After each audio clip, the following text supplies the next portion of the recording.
We have with us a New Delhi Member of Parliament, Meenakshi Lekhi ji. Meenakshi Lekhi ji, do you think the government has not been able to communicate its farmers' policy at large to the farmers?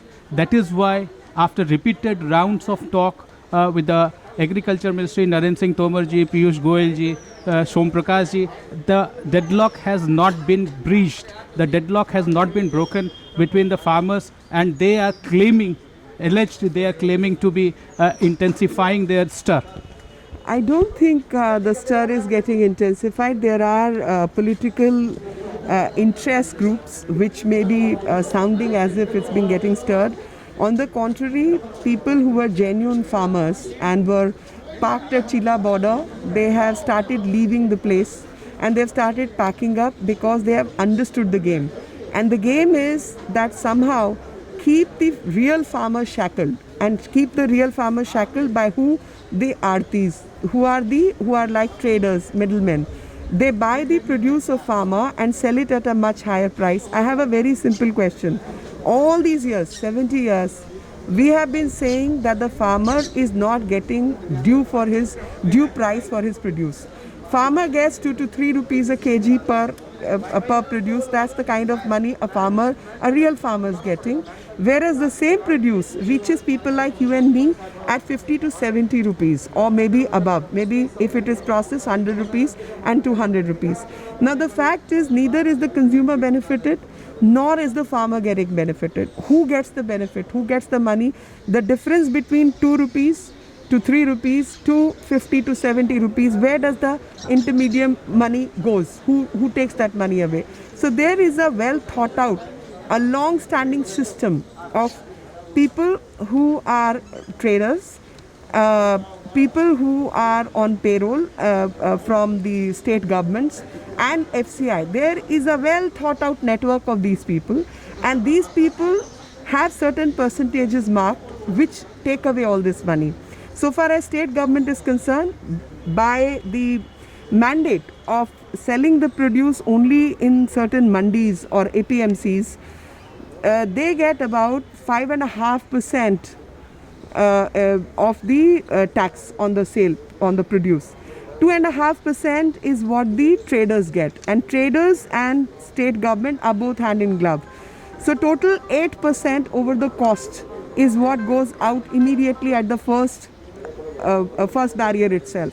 Then there is a long chain, and these are people who don't work in the farms. These are people who do not do the hard work. They simply know how to run the money basically, and all of them have registered themselves as Kisan, and they get Kisan credit card, etc., etc., and 3 to 4 Kisan credit card under some pretext or the other. So they take money from the banks at 3 to 4%. In turn, they lend the money to the real Kisan, who's a landless farmer or someone who's working on the farm, at 18%. This network is what is getting broken, and this is really truly a freedom for the farmers basically. But this freedom probably doesn't suit the interest groups who are directly or indirectly connected to the political system as well. And thus they have the support of the political parties who have long ruled these states, because their own workers, their own connections, family, etc., etc., are all involved in this racket. And when farmers starts to understand, you must compare this situation. It's the farmers will say, no, this is not what was told to us. And the moment they understand, they will leave. You must compare the two situations. What really happened in CAA? Lot of people lost their lives. People lost their properties only because some bunch of politically minded, astute politicians chose to misrepresent and create havoc in the minds of people. So people lost it. They benefited partially, won elections in Delhi, and then forgot about the cause. While some people are facing prosecution, they are in jail, have lost lives, have lost studies, education, so on and so forth, because they were duped by these opportunistic politicians. Similarly, same kind of methodology is getting used in the farmer bill as well. It is for petty politics and petty political benefits this is getting done. The truth is, this bill benefits the farmers, but the interest groups which benefit out of no work are the ones who get impacted. You must see Punjab in different light. You have to see that most of the youngsters do not want to till the land. They are not farmers. Most of the youngsters of these big landlords who are landed farm holders are studying or are living in Canada, USA, Australia, wherever, UK. So there is no dearth of money. They are moneyed, and they employ Bihari labor to till the land, to work on the farm, and they give some money and act as artis themselves, so they control the markets.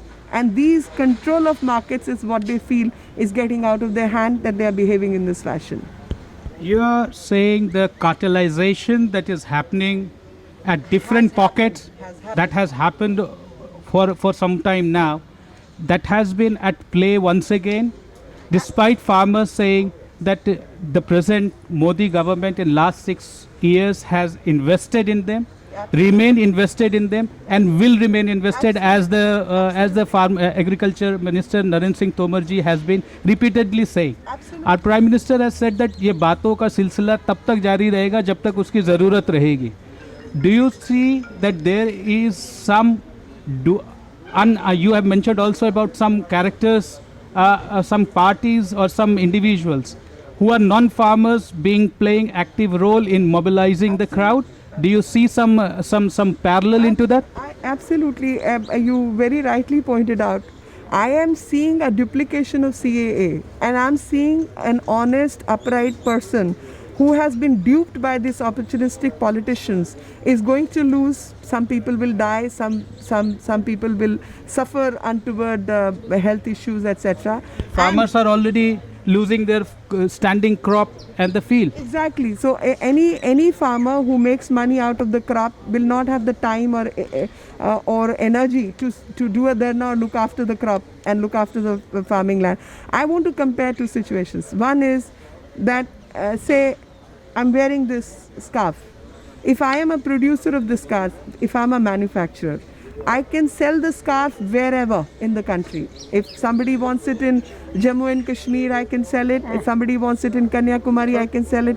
Somebody in Gujarat wants it, I can sell it. Somebody in Arunachal wants it, I can sell it. I can sell it wherever to whoever gives me a better price. Isn't that The market forces. Market forces, and isn't that the rule of economics, right? And so I am well off. Any industrialist, anybody who has the guarantee to sell it anywhere has benefited out of better market. Now, a farmer, if I was a farmer and I was producing, say, wheat, rice, cabbage, tomato, whatever, I did not have that freedom to sell it wherever. I had to sell it to the mandi like Azadpur Mandi. Nearest mandi. Which is tagged, and maybe may not be the nearest at times. At times I may be on the district fringe, and these next district's mandi may be closer to me than my own district, but I have to sell it to my own district, not to the mandi which probably is distance wise. Else you pay the tax. You pay the extra tax and penalty. So I cannot sell it. That's number one. Comparing it with the produce, like if I'm a producer of this scarf as a manufacturer, vis-a-vis a farmer who's a producer of crop. Then compare it with the third situation. If I was a fishery farmer, fisheries or cattle farming or dairy farming, if I was into any of those three associated farming activities, I could sell wherever. You want to sell chicken, you sell it wherever. You want to sell fish, sell it wherever, within the country, outside the country. You want to sell milk or milk produce. Everybody knows Amul, sold everywhere. It's not the rule that Amul will be sold only in Ahmedabad or in Gujarat. That's not the rule. So you when you have greater access to market, you have greater leverage in leveraging those opportunities. Now APMC system has really not been done away with. But farmer has been given a choice to stay with APMC or sell it wherever. If he gets a better price in APMC, by all means. If he gets a better price elsewhere, sell it.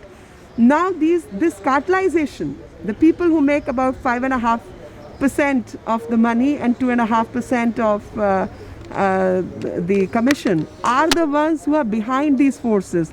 Like in CAA, we saw there was a certain group of a certain ideology which was behind those forces. Similarly, there's a group which is behind these forces, and the cause and the real politics is elsewhere.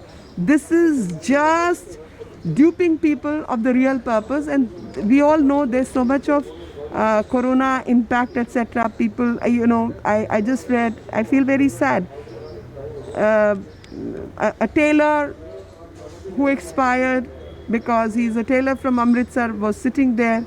A car mechanic expired. Now, in the garb of supporting a protest, various other people have been called, and those people are suffering because I don't know the system, but how they have been influenced wrongly, and they end up losing life, exposing themselves to cold, maybe old, aged, whatever, who should be at home. And the other side of the story is some people who got misrepresented or got duped earlier. From Chilla, I have heard a lot of people have started moving back because they have understood the real game which is going on. Do you see that Punjab government, the Congress government in Punjab and Shiromani Akali Dal in Punjab are, and AAP for certain, are the real player behind the scene, that you see that they are the sort of seen as a manipulation? Agreed. See, Amrinder Singh government and Akali Dal, these people have been in power in Punjab for so many years, and the Aarti network, about 70% or 75 to 80% is what the Congress controls. About 30% or 35% is what the Akali Dal controls, and that cartelization is what they benefit from. And so disruption is something which they established system over the years, and money racket which is established over the years, if that gets dismantled, they will get impacted. And Congress government, Amrinder's government, directly loses about 5,500 crores. So they are definitely responsible. So far as Aam Aadmi Party is concerned, we know they have found a stake. We know how they conducted themselves when some of the Khalistani forces were working earlier during the election. You remember, some when Aam Aadmi Party, they were staying in those houses and acting in a certain way. And they have an ideologically different agenda also in Delhi. Now, to tell you what Aam Aadmi Party has done, in Delhi, Aam Aadmi Party has notified all the 3 laws, by the way, 3 months ago, number one. Number two, Delhi farmer gets no subsidy on electricity, on water, the free water, free electricity business. The Delhi farmer gets nothing. APMC is in shambles. There is no MSP which has ever been granted by Delhi government. And there is no ministry for there is no ministry for agriculture and animal husbandry. So you know the truth is completely stuck in their face. What they do in Delhi is absolutely opposite of what they propagate in Punjab politics. Do you think that is the reason why Arvind Kejriwal ji has stood in his house, despite your 3 mayors sitting outside under the elements for almost 7 days now? Absolutely, that is one of the reasons. And I mean, Corona could be the other, but the fact is, if he comes in public view, he will be exposing himself more, because these are the questions which people like you will ask him. You will ask him that here is the notification, why did you notify if you didn't agree with this? Ma'am, I have asked him 3 times to his ministers, they refuse. Raghav Chadda says we haven't, even though they have. I have asked him on camera. So that's my point. That is exactly what I'm saying. So Katni and Karni, you know, what you say is not what you act on, and what you act on is exactly the opposite of what you say. That's what is Aam Aadmi Party for. And so far as Congress is concerned, 5,500 crore is what they are looking at. Akali Dal has its own Aarti network, 20-30%, whatever. So it's that you know, those interest groups which are propagating all this.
Download Tarang online radio app from Google Play Store.